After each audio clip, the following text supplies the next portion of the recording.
Good morning. 12वीं class SP subject है, तो ऑन वीडियो के द्वारा हम पढ़ेंगे। इसमें लेसन नंबर 2 अंश परिवर्तन और अंश का वैधानिक हस्तांतरण हम शुरू करेंगे।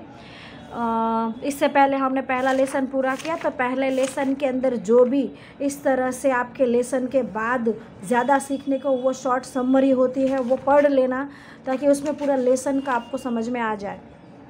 बराबर है। अंश परिवर्तन और वैधानिक हस्तांतरण। परिवर्तन का मतलब अन्य को बेच देना, और वैधानिक मतलब विधिवत से कानून के नियम के अनुसार उसका अन्य को देना, वो है। तो हम यहाँ पर डायरेक्ट अर्थ से शुरू करेंगे। अंश परिवर्तन का अर्थ सामान्य अर्थ में देखें तो अंशधारक अपने अंश स्वैच्छिक रूप से अन्य किसी को बेचे या अपना मालिकी हक अन्य व्यक्ति के पक्ष में त्याग करे और उस अंश के मालिकी का हक का परिवर्तन हो, तो उसे अंश परिवर्तन हस्तांतरण कहा जाता है। मतलब परिवर्तन के मतलब क्या होता है कि जब व्यक्ति स्वयं अपनी इच्छा से, खुशी से, अपनी इच्छा से अपने शेयर किसी और को देगा, तो शेयर पर उस खुद के पास शेयर है तो उस पर मालिकी हक खुद का होगा।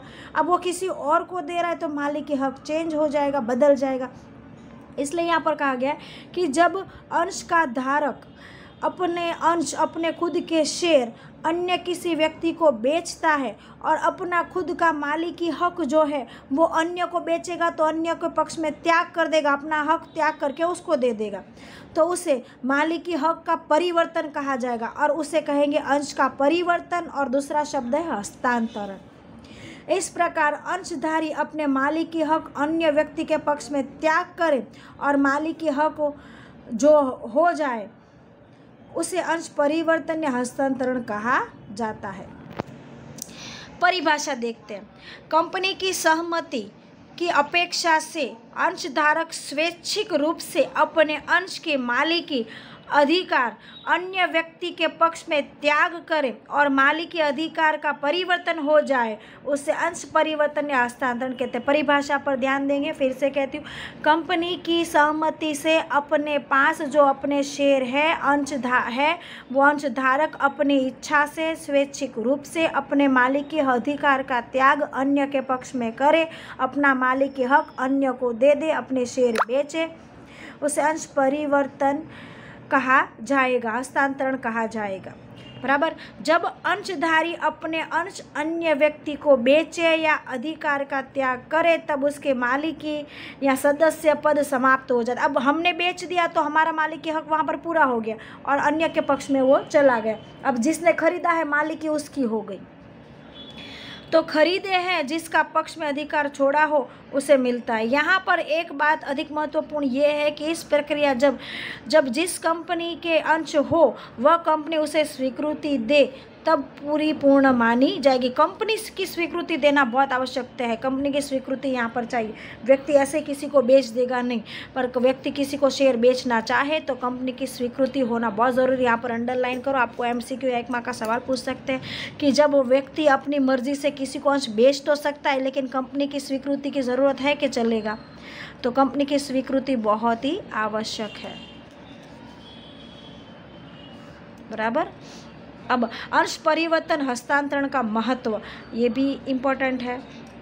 इस लेसन के अंदर अंश परिवर्तन हस्तांतरण संबंधित 2.3 कैंसल है और 2.5 कैंसल है। बराबर। हम पढ़ रहे 2.2, तो ये है अंश हस्तांतरण एक महत्वपूर्ण प्रक्रिया है। कंपनी की सहमति से अंशधारक अपने अधिकार का उपयोग करके अंश परिवर्तन करता है। अब जो भी यहाँ पर अंश परिवर्तन की आपको परिभाषा समझ में आ गई, उसको बना के विस्तृत में लिख दो, तो वो हो गया उसका महत्व। परिभाषा आ गई समझ में, तो उसके अंदर आपको इंक्लूड करके लिखना है। यदि स्वैच्छिक रूप से तो अपनी मर्जी से अपनी स्वीकृति से किसी और को बेचता है, तो खुद का मालिकी पहले जो हक होता है वो अन्य किसी के पक्ष में चला जाएगा, तो उसे कहते हैं त्याग कहा जाएगा, कि अपने मालिक के हक का त्याग अन्य के पक्ष में। कैसा समझा के लिख देना। फिर भी हम देखते हैं अंश परिवर्तन या हस्तांतरण का महत्व। तो अंश हस्तांतरण एक महत्वपूर्ण प्रक्रिया है। कंपनी की सहमति से अंशधारक अपने अधिकार का उपयोग करके अंश परिवर्तन करता है। अंशधारक का कंपनी की अंश पूंजी का भाग दर्शाने वाला वित्तीय हित है। अब अंशधारक के पास, उसके पास जो शेयर है, मतलब उसके मतलब ये हुआ कि अंश पूंजी में उसका खुद का हिस्सा बहुत बड़ा है, उसने अपनी कंपनी के अंदर पैसे लगाए हैं, वित्तीय उसका बहुत बड़ा हित है। कंपनी के अंदर जो इन्वेस्टमेंट हुआ है, जो पैसे लगाए हुए, उससे कंपनी को जो प्रॉफिट हो रहा है उसमें इसका योगदान है, ऐसा माना जाएगा। यह अंशधारियों की चलित संपत्ति है। चलित संपत्ति मतलब चालू संपत्ति के भाई कभी भी वो बेच सकते, खरीद सकते, ऐसे। इससे कंपनी के अंशधारकों को अंश बेचने, बख्शिश देने या गिरवी रखने का अधिकार भी है। तो जिसके पास शेयर है वो अपने शेयर किसी को भी बेच सकते हैं, किसी को भी बख्शिश यानी कि गिफ्ट के रूप में या ऐसे ही अच्छे काम करने के बदले दे सकते हैं और गिरवी भी रख सकते हैं। इस संबंध में लॉर्ड ब्लैकबर्न ने कहा था कि संयुक्त stock company, joint stock company को, संयुक्त स्टॉक कंपनी को प्रारंभ करने का मुख्य उद्देश्य यही है कि अंश परिवर्तन सरलता से हो सके, ऐसी सुविधा उसके सदस्यों को देना। तो अंशों की खरीदी बिक्री शेयर बाजार में होती है, जो पूंजी बाजार का स्रोत है। पूंजी बाजार का स्रोत मतलब ये हुआ कि जहाँ पर पूंजी की लेन देन और पूंजी आसानी से उत्पन्न होती है, खरीदी बिक्री और पूंजी का परिवर्तन हो जाता है। इसलिए शेयर बाजार को अधिकतर देश के विकास की पाराशीशी या थर्मोमीटर माना जाता है। यहाँ पर खास अंडरलाइन करना, ये आपको एक मार्क का सवाल पूछ सकते हैं। आपको पूछेंगे कि अधिकतर देश के विकास की पाराशीशी थर्मोमीटर के रूप में माना जाता है शेयर बाजार को। क्यों? तो शेयर बाजार के अंदर शेयर की खरीदी बिक्री आसानी से होती है। कोई भी व्यक्ति अपने शेयर को किसी भी व्यक्ति को आसानी से बेचना चाहे तो ऐसे विक्रेता और खरीदने वाला व्यक्ति वहाँ पर उसको मिल जाता है, अन्य जगह पर उसको जाना पड़ता नहीं है। और इसी वजह से लोगों की जो जमा पूंजी है, जो इन्वेस्टमेंट पूंजी है, वो पूंजी का स्रोत वहाँ पर चलता रहता है, कहीं से भी पूंजी प्राप्त हो जाती है। इसीलिए देश का अर्थतंत्र चलता रहता है। लोग अपनी जमा पूंजी वो शेयर में लगाते हैं, किसी को जब भी पैसे की आवश्यकता पड़े तो उसको बेचकर भी उसको पैसे आसानी से प्राप्त हो जाते हैं। इसलिए उसको पूंजी बाजार का स्रोत कहा जाता है कि व्यक्ति को अपनी जब भी पैसे की आवश्यकता हो वहाँ पर शेयर बेचकर आसानी से पैसे मिल जाते हैं।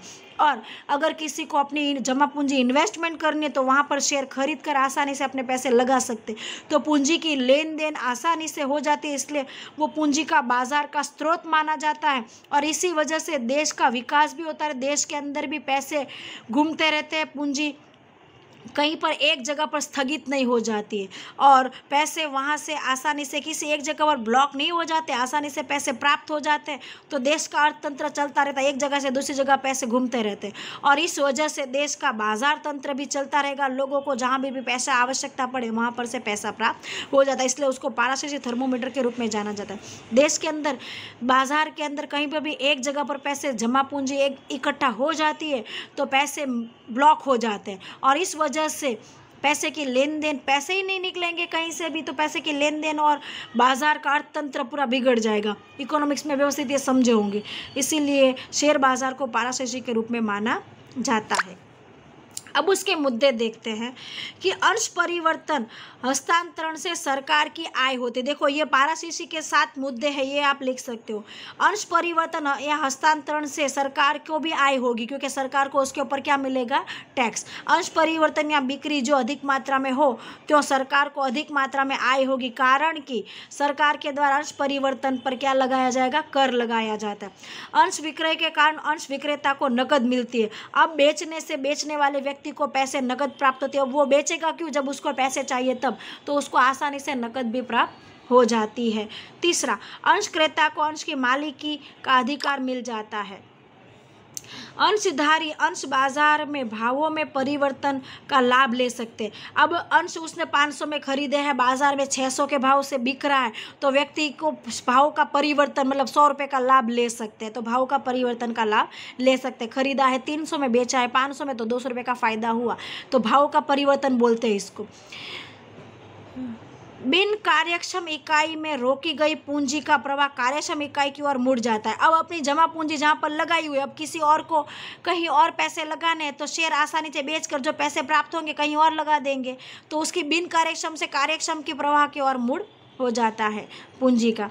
अंश परिवर्तन के कारण अंश बाजार और पूंजी बाजार के विकास हो जाता है। अंश बाजार का भी विकास होगा क्योंकि वहाँ पर खरीदी बिक्री होगी तो वैसे वैसे बाजार का नाम बढ़ेगा और अंश बाजार विकसित होगा।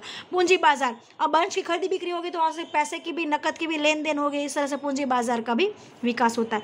स्वतंत्र अंश परिवर्तन के कारण कंपनी स्वरूप का विकास तेज बनता है। अब आसानी से कभी भी किसी को भी शेयर खरीदी बिक्री कर सकते हैं, ऐसा माहौल होने की वजह से कंपनी का भी विकास होता है, कंपनी का नाम बढ़ता है, कंपनी का आकार भी बढ़ जाता है, कंपनी का विकास बढ़ता है क्योंकि कंपनी के शेयर लेन देन होगी तो कहीं एक जगह से दूसरी कंपनी के शेयर घूमते रहेंगे, कंपनी के नाम और पहचान भी बढ़ेगी। अंश हस्तांतरण संबंधी नियम कंपनी के नियमन पत्र के अंदर दर्शाए हुए होने चाहिए। बहुत इंपॉर्टेंट मुद्दा है कि नियमन पत्र के अंदर नियम दर्शाए हुए होने चाहिए। इन पर कई बार नियंत्रण हो सकता है लेकिन अंशधारकों के इस अधिकार पर प्रतिबंध लगा सकती नहीं। कोई भी कंपनी शेयर को आसानी से खरीदी बिक्री का कोई जो नियम है उस पर प्रतिबंध नहीं लगा सकती। हाँ, कुछ नियम कड़क बना सकती है और एकदम शेयर कोई किसी को बेचेगा ही नहीं, ऐसा कोई प्रतिबंध लगा सकती नहीं। अंशधारी जब चाहे तब प्रवर्तमान कानूनी नीति नियम के अनुसार अपने शेयर बेच सकते हैं और दूसरों को उपहार के रूप में दे सकते। आज के लिए 2.2 तक, 2.3 का मुद्दा कैंसिल है पूरा का पूरा। अब हम 2.4 पर देखेंगे कल अंश परिवर्तन और हस्तांतरण की विधि, ये देखेंगे हम कल।